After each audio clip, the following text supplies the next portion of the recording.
Assalamu alaikum, урматтуу кыргыз элим. Арапа күнүңүздөр менен чын жүрөктөн куттуктайм.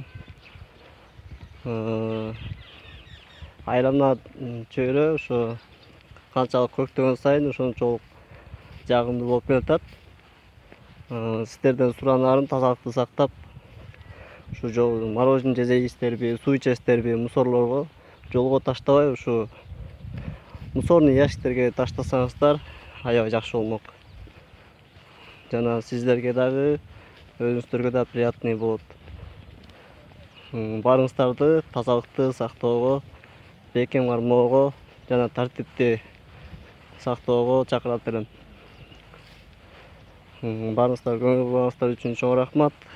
Дагы бир жолу кирип келген Арапа күнүңүздөр менен чын жүрөктөн куттуктайм. Бар болуңуздар, аман болуңуздар, ден соолукта болуңуздар.